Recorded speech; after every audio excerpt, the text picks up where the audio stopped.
Is Kamala Harris's infamous laugh a political liability or a secret superpower? We will flip the script on everything you thought you knew about laughter. From boosting your immune system to potentially extending your life, that chuckle you've been suppressing might be your ticket to better health. And if you think that's a stretch, wait until you hear about the science that's got researchers grinning from ear to ear. So, stick around if you're a fan of the Vice President's distinctive laugh or if it makes you cringe. You're about to discover why cultivating your own laugh track could be the best decision you'll ever make for your well-being. Let's dive into the surprising world where political gaffes meet cutting-edge health science. Picture this, a world where laughter is more than just a reaction to a bad joke or a nervous tic. A world where it's a health elixir, a stress buster, and a ticket to a longer life. Sounds too good to be true? Hold on to your funny bones because we're embarking on a giggle-filled journey that might change how you think about laughter.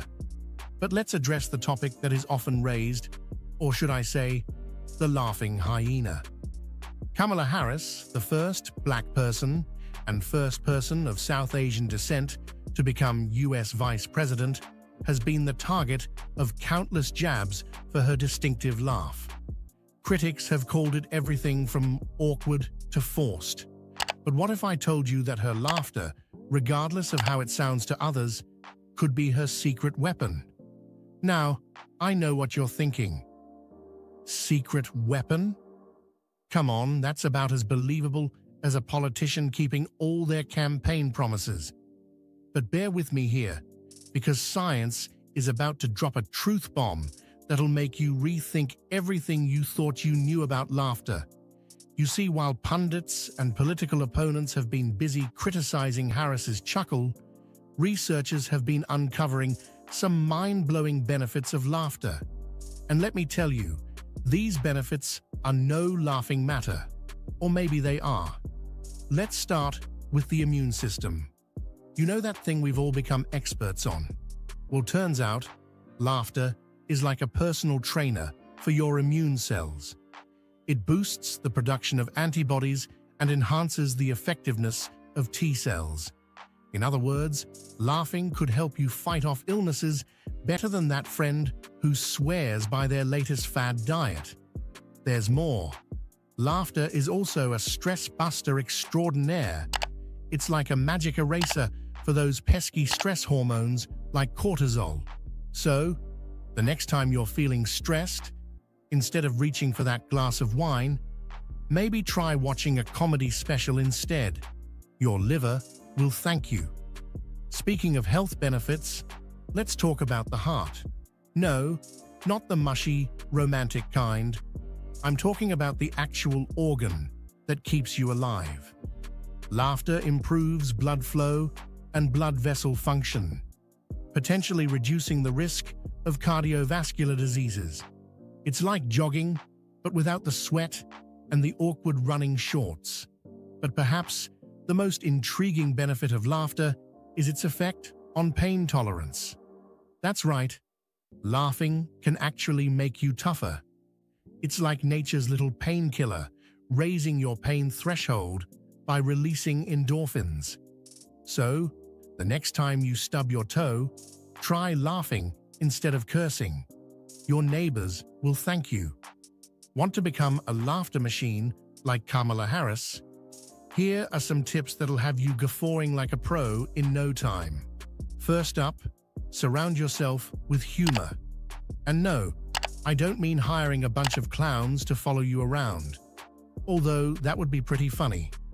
I'm talking about filling your environment with things that make you laugh. Funny calendars, humorous books, or even a collection of dad jokes. Just be prepared for the eye rolls from your family and friends. Next, seek out funny people. You know, those friends who always seem to have a witty comeback or a hilarious story. Spend more time with them. Their humor is contagious, and before you know it, you'll be laughing more than a hyena at a comedy club. But don't stop there. Make humor a part of your daily routine. Listen to a funny podcast during your commute, watch a sitcom over lunch, or read a humorous book before bed. It's like taking your daily vitamins, but way more enjoyable. And here's a big one. Learn to laugh at yourself. We all do silly things sometimes. Instead of cringing in embarrassment, try seeing the humor in the situation. It's liberating, and it makes for great stories later.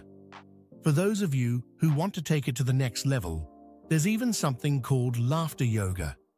Yes, it's a real thing. It combines laughter exercises with yogic breathing techniques. It's like regular yoga, but with more giggling and less pretzel-like poses. I can hear some of you skeptics out there. But what if I'm just not a naturally funny person? Well, laughter isn't just about telling jokes or being the life of the party. It's about finding joy in everyday moments, even the small ones. Here's your challenge. Set a laughter goal for yourself. Try to find at least one thing that makes you laugh each day. It could be a funny video, a joke from a coworker, or even just a silly thought that pops into your head. The more you look for laughter, the more you'll find it. And remember, laughter is contagious. By embracing your own laughter, whether it's a quiet chuckle or a full-blown belly laugh, you're not just improving your own health, you're spreading joy to those around you. Who knows, you might even inspire the next Kamala Harris. The next time you hear Kamala Harris laugh, instead of cringing or criticizing, maybe join in. Because at the end of the day, whether you're the Vice President of the United States or just an average Joe, laughter really might be the best medicine. And who knows, maybe one day, instead of debating policies, our political candidates will have laugh-offs. Now, that's an election I'd tune in for. If you enjoyed this video, don't forget to like, subscribe, and share it with a friend who could use a good laugh. Until next time, keep chuckling.